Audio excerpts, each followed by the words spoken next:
Hey guys, V. Rigoni, Max, high performance real estate entrepreneur. So what are we going to talk about today is where you're at. A little bit of how you got there and how to get it moving. Because you got to get your shit together and you got to be able to move forward. And there's a lot of reasons why people are where they're at now and a lot of reasons why they're stuck. And if you're feeling stuck, this is the video you want to be listening to, you want to be watching. Smash the like button, subscribe to the channel, let's get on with it. So, you're stuck. You could be 18 years old and be stuck. You could be 28 years old and you're stuck. And for sure, you can be 38 years old and be stuck. And so why are you stuck? Why could be, if you're 18, why could you be so young and be stuck? Well, it's because it's how you were raised, all right? It's what was going on in your head when you were 7 years old, when you were 12 years old. Remember your parents, how they told you could do anything. You could do anything. You want to become an astronaut, be an astronaut.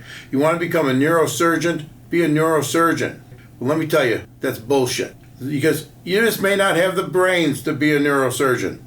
There's no way I could have been a neurosurgeon. I'm just telling you, and I've been around for a while. They just pump you up. It's almost like, did you ever hear the term of a pump and dump?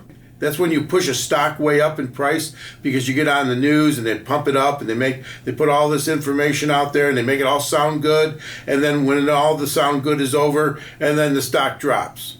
Well, I hate to say it, guys, most of you are a victim of the pump and dump. But it's because of the people around you, your parents, your teachers. I've said it before. There's only one Elon Musk, Jeff Bezos, Bill Gates, Steve Jobs. And if that's who you think you're going to be, good luck with that. But you're going to be disappointed. Now you might say, yeah, but aren't I supposed to shoot for the stars? Well, yeah, you should have your dreams. But they should be dreams in which you can at least have a chance at attaining. What do I mean? Well, if you're 16 years old and you're on the south side of Chicago, if you're 16 years old and you're on the south side of Chicago and you're playing basketball all the time, do you think you're going to end up in the NBA? What do you think the odds are? Let alone the fact, if you're 5'6", what's the chances you being in the NBA? I mean, there are some things that either we're physically not able to do, but you've been told, it'll happen. No, it won't happen, folks. It's not going to happen. What does that, does that mean you're supposed to fall apart? No, but unfortunately, so much of the generations that are out there now, a big chunk of the X-Gen, the Millennials, the Zs, they're falling apart. Why are they falling apart? Well, because they've been told, oh, don't worry, here's a trophy. Take the trophy because you participated. That don't mean shit. Did you win? Did you lose? In my granddaughter's soccer, in the organization that she plays in now, at high school, it's in high school. They don't have losers. If you used to be that you'd had a shootout in the soccer game at the end to determine who's going to be the winner and who's going to be the loser. They don't do it anymore. So that you can do it you can end the game with a tie. Well, hell, that's like kissing your cousin, as they used to say. Now, how do we get past all this? How do you get past all of what's been put into your head? I mean, yes, you may have thought, oh, I'd love to be a Formula One driver. You know how many people end up being a Formula One driver? I think there's 20 of them. There's 10 teams. I think there's 20 drivers in the circuit at any given time that are actually racing. So am I saying that you should never think to be a Formula One driver? Maybe you give it a shot, You get into the go-kart scene, the whole thing. But you better have something else going on. Life isn't always, going to give you what you want. And your parents, they just want you to feel good. Well, that's bullshit. Life doesn't work off of feelings. It works off of reality. Whatever your reality is. Now you might say, oh, you're killing my dreams. Well, I hate to say it, but if you're 5'6" and you think you're going to be in the NBA, someone needs to tell you something. Same thing with football, same thing with all sports, everything like that. The bottom line is, if you want to succeed in life, if you want to financially succeed in life, then you got to start to figure some stuff out. All right? And if you don't figure it out, you're either going to sit there in despair, depressed, or complacent. In other words, yeah, all that shit never worked out. You didn't be going to the NBA. Now you got a job. You hate your freaking job, but you just go there because why? Or you went on to college and you got that college degree, and then that gave you a job too, right? Like college, it gives you a job. That's what it gives you. So you got that job. You've been in it. You hate it. But now you got 2 kids. You're married. So you're stuck. How do you break out of that? This is where people, how they live. They live in the world of despair. They live in the world complacent. Now, some people go berserk. Another thing people will do is they'll just transcend into watching sports and or they get into the politics of everything, and so they try to fill that void. So what people try to do is they'll take that being complacent, that being in despair, and they'll replace it, or they'll try to push into entertainment. So they keep themselves entertained. Well, whether that be in sports or politics or whatever. But it does not make them feel any better about their dreams, what they wanted to do. They just replace it. They're just trying to replace that despair. They're just trying to replace that complacentness. And what I want you to do is I want you to be able to move past it. How do you move past it? Well, let me give you the number one way to move past it. Get fucking pissed off. If you don't get pissed off, then nothing's going to happen. When do you get pissed off in life? When you really want something and it doesn't seem to be happening, and you just have to work harder, push harder, get pissed off with yourself that you're not getting up in the morning to go work out, if that's what your thing is. Whatever your thing is, you're not doing it, and it's on you. If you're on a diet, and you're not out there, and you're eating carbs when you should be eating protein, well, that's not going to change, folks, unless you look in the mirror and say, I'm really pissed off at what I'm seeing. You cannot underestimate the value of being pissed off. What causes most people to get pissed off is when something outside of their life takes place, something you have no control over, right? It could be a death in a family, something of that nature, God forbid, or it could be the dislocation of a job. That's a biggie right there. It's like when the job is there one day, all right, even though you freaking hate it, it's paying the bills and that's why you're showing up. And then all of a sudden there's that dislocation and it just eats you alive. Because one day you think everything is good and the next day it's all going down the shitter.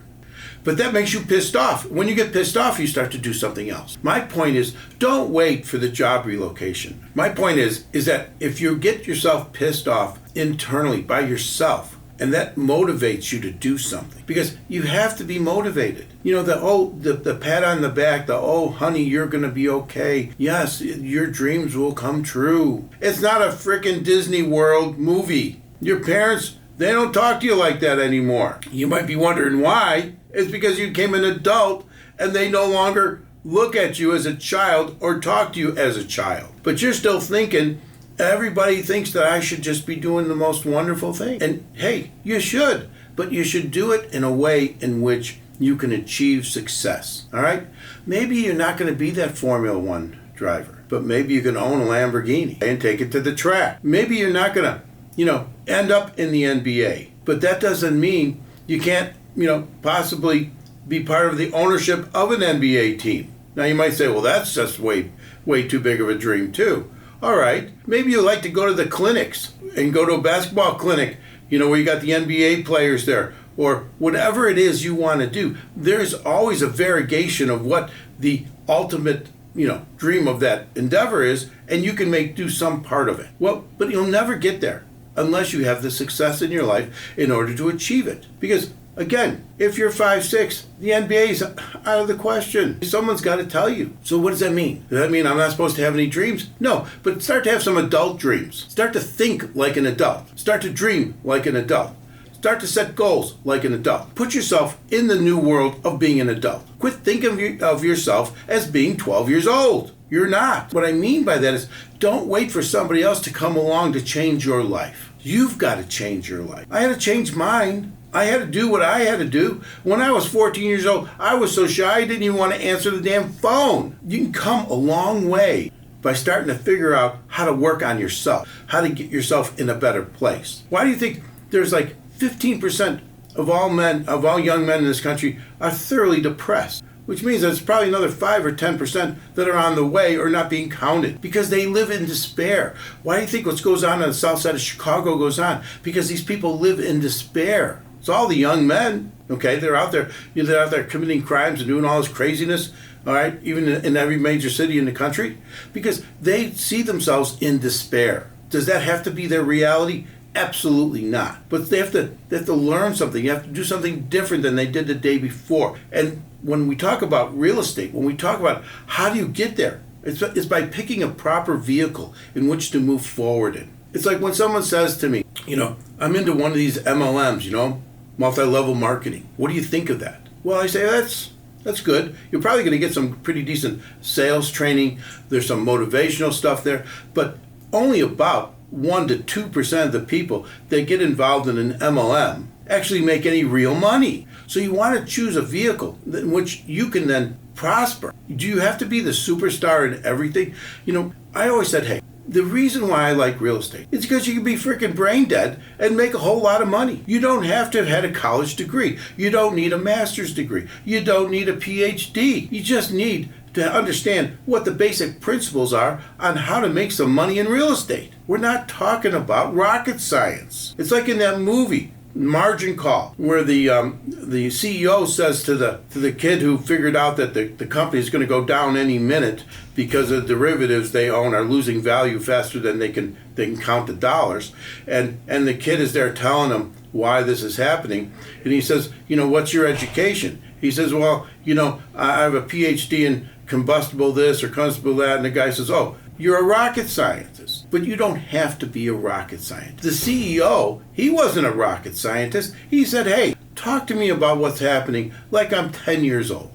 You need to hire a rocket scientist from time to time. You need to hire those people. You don't need to be those people. Understand where you fit. What is your superpower? Look behind me, all right? You got the Iron Man, you got Captain America. These guys all have different superpowers. You've got superpowers. What is yours? Is it speaking to people? Is it numbers? Is it being able to create a vision? What is it that is your power? What is it you're really good at? And then, like we talk about, then you build a team around you to go and accomplish what you want to accomplish. Now, again, this is about being an entrepreneur. This is about being in real estate, right? So if it's real estate, then again, understand what the principles are. Pick the vehicle. Why is it real estate, year in and year out, a great way in which to make wealth, to make money, create wealth? Why isn't it NFTs, non-fungible tokens? Well, they turned into absolute bullshit, didn't they? Everybody's out there trying to figure out a fast way to get rich. Well, they made a fast way in which to lose money, right? What about all the meme stocks that everybody was investing in during COVID? All the young people, all you guys out there putting money into Robinhood and putting all that money into the meme stocks. How'd that work out for you? Again, what about crypto? Where did you buy your crypto at? Did you buy it at $4,500 a coin, or did you buy it at $65,000 and now it's at $30,000? How's that working out for you? Now, I'll always get some negative comments when I talk about being negative about crypto. All I'm saying is most people who invest in these kind of avenues, that are looking for these vehicles, are trying to get rich fast. Getting rich fast means you're also going to lose it fast. The problem is, when do you pull the trigger to get out? If you're sitting there, and yes, you put some money in crypto, God bless you. If you put it in at 20 and it ran up to 65 and you were smart enough to pull the trigger and get the hell out of there, but why is it so difficult to get out at 65? Because everybody's telling you, stay in. It's going to go to what? 140,000. It may, but first we're going to go revisit 17 or 16,000, and you put the money in at 40. All I'm saying is, understand, this is a get rich deal. Should you have some money in crypto? That's fine. Should you have some money in some of these meme stocks? I would never suggest that. My point is, why do I choose real estate? How can you change your life with real estate? Because it's something that's very simple. It's one of the things in life that are not only just simple, it's also easy. See, so many things are simple, but they're not easy. Real estate is both simple and easy, especially when you first want to get into it.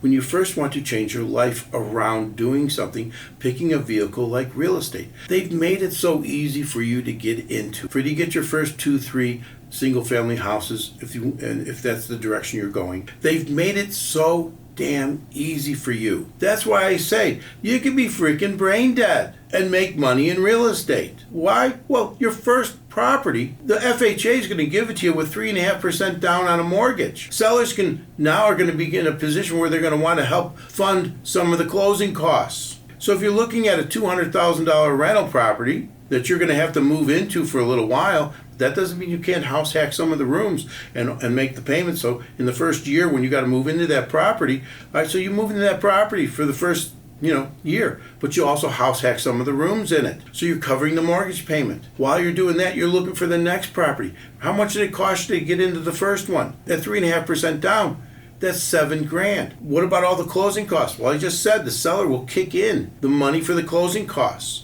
so that you need, and then you can put some money on the side for fixing it up. That could be on a credit card. Am I against debt? No. Am I against credit card debt? Absolutely, unless it's for real estate. Because if you're spending money on a credit card, what are you going to generate more of when you fix up a property? And let's say you put $5,000 or $10,000 on that credit card, or 3 credit cards. You're going to increase the rent. Let the rents pay off the credit card. Because then once the credit card's paid off, that extra rent goes into your pocket. See, this is the way in which you move forward. But you've got to get rid of the despair. You've got to get rid of the complacentness.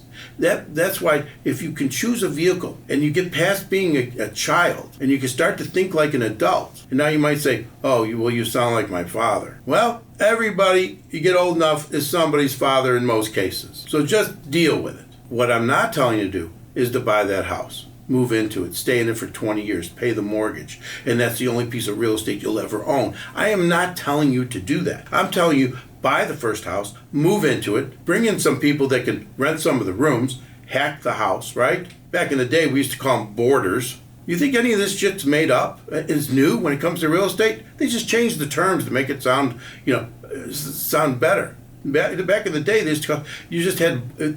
was called a boarding house. So you bring in some people, they rent some of the rooms, you stay there for a year, you start looking for a new place, and then you buy another one with another 3.5% down, and you fix that one up. My point is, there's a way out, folks. There is a way out. I look at this stuff like when I was listening to Barbara Corcoran. Anybody know who Barbara Corcoran is? You've all watched Shark Tank, right? All right, the real estate lady. She was just recently doing an interview, and they said, how is the success of all those businesses? And she said, you know what? Most of them fail. Most of them fail. There's only a few that she owns that have been successful. And she said, and the other people in Shark Tank, they may not tell you that, but it's the way it is. Because they're picking other vehicles. They're starting a business from scratch. Okay, the people that she invests with for the TV show. They're doing all these things. That's much more risky. What I'm saying to you to do is, if you want to change your life, if you want to get away from the disparity of what's going on, if you're tired of sitting on the sofa every weekend in the fall watching football or forever basketball or forever hockey, it's great, be a fan. But I can tell you, if you know all the stats of all the players, your brain is working in the wrong direction, because those players don't give a shit about you. So for you to sit there and know everything those guys ever did is insane. Start thinking about you. Start thinking about your future, what you want. Maybe instead of sitting there watching every game, you're instead going to go to the games and you're going to sit courtside. But you got to be able to pay the price. So you can pay the price. You've got to be able to do this. If you don't think in this way, you are just going to keep doing what you're doing. And isn't that the definition of insanity? Is that you want something to change, but you just keep doing tomorrow what you did today? All right? So you have to get pissed off. You have to say to yourself, I've had enough. I want to start to change things. I'm going to go get the information. I'm going to go get the knowledge. I'm going to go to seminars. I'm going to do whatever it takes in order to get the information. Then, once I've got the information, I'm going to start to figure it out. And if I don't own a home right now, I'm going to start looking at my first house as my future first rental property. So go get that house. There's 1,000 channels out there. They'll tell you everything you want to know about getting an FHA mortgage. It's easy. They're going to say to you, interest rates are too high right now. Well, maybe they are. But you're going to learn first, and then you're going to apply. Then you're going to start to become a real estate investor. And once you become a real estate investor, what changes then is you go from being pissed off to being consumed with passion. There is no other investment in the entire world that will make you more passionate about what you do than real estate. And how can I prove that? Well, because people go to war over real estate. What the hell's going on between Russia and Ukraine? You think that's just because they want to be able to vacation in Ukraine? They want to own it. People go to war. In the West, there were the range wars. Remember that you used to watch it when you see the old Western movies? One rancher, fighting another rancher for the range. Okay, so where they can, go out there and graze their cattle. People have fought for millennium over land. Genghis Khan, right? Kublai Khan. This is what it's about. That's where the passion comes. I mean, that's just the way this world works. Get your peace. You deserve it. For some reason, for the last 75 years, people in this country got complacent over just having a job. And that job will then pay their bills, and you'll go to work, and then you'll get 2 weeks or 3 weeks vacation, and after about 30 years you may get 4 weeks. And when they're paid, so that makes them extra special. That's where we've gone in this country. It's a cultural thing. What I'm trying to do is one of the hardest things there is to do, and that is to change how you were raised, the culture under which you were raised. Am I saying that America isn't the land of the free, that you shouldn't, this is the American dream? Yes, I'm absolutely saying it exists, the American dream. But the American dream wasn't just to own a house, because up until the 40s, almost everybody either lived on a farm, or if they lived in a city, they lived in an apartment. For some reason, somewhere in the 50s, after World War II, the American dream was no longer becoming independent, becoming financially free, striving for your financial freedom. It became owning a house. And once they were able to convince everybody that they should own a house, they changed in the way in which they think. Because in order to own a house, you now had to have a job that, could pay that 30-year mortgage. Now, again, I love real estate. But if the only piece of real estate you're ever going to do is own a house, well, then you're going to be stuck in wherever you're at, whether it's in complacency, despair, or maybe you're one of the very few people that love where you're at. Does everybody have to become a real estate investor? No, they don't. It is the simplest way, because you can become an entrepreneur. You can go out, we talk about being able to go out and buy companies and then build a portfolio of revenue and profit generating companies. Yes, we do that. I do that. But we started in real estate. People who want to change their life, who want to get away from the despair, who want to get away from the complacentness. The easiest way to do it, the simplest way to do it, and the way in which people have been doing it for centuries is by investing in real estate, because it's not a scam. It's not the fastest get rich quick scheme. It's going to take you a little bit of time to get rich in real estate. But when you get rich in real estate, you can stay rich. The only thing that can screw that up is a divorce or some really stupid mistakes. Are we all capable of both? Absolutely. I'm an example of that. You can get divorced, you can make mistakes, but you can go back and you can make it again in real estate and again in real estate. Now, if your whole goal is to be the next Jeff Bezos, God bless you, good luck, make it happen. But that is not where the average person. I want to deal with the average person. I'm not looking for the superstar. I'm not looking for that person that is going to be the next Jeff Bezos, because that person has it all together. They're highly motivated. Right? I'm looking for the average person, man or woman out there, that says, hey, I'm not happy with where I'm at. I need to change where I'm at. Well, you got to change your mindset. We talk about that all the time. And then after you change your mindset, you've got to pick a vehicle in which to move forward in. A vehicle that will change where you're at today and will change the rest of your life tomorrow. That's why we're talking about real estate. That's why, even though, yes, maybe there are times when you should be buying a business and all that other stuff, that's all great. But hey, do you remember McDonald's? Sure you do. You went there yesterday. All right, Ray Kroc said, what business was he in when they asked him? He said, I'm in the real estate business. They said, I thought you were in the hamburger business. No, I'm in the real estate business. I own most of the best corners in every small town and city in America. And when you watch almost the biography of his life called The Founder, which everybody should watch at least 3 or 4 times, he struggled until he came to the understanding that he was in the real estate business. He thought he was in the burger business. And then when he figured it out, when someone there helped him figure it out, that he was actually in the real estate business, that's when everything changed. So if it was good enough for Ray Kroc, I always figured it was good enough for me. And you might think the same way. And if you do, then keep following us on this channel. Keep listening to what I got to say, because I can tell you, I finally got to a point in my life where I can actually throw out some wisdom bombs. And it took a while, but when you get old enough and you live through enough shit, then you figure it out, and then you can share it. Talk to you soon. Let's get out there. Do not live in despair. Do not live in complacency. Get pissed off and start moving forward. Talk to you soon. V. Rigoni, Max, high performance real estate entrepreneur. Remember, think big, start small, grow fast.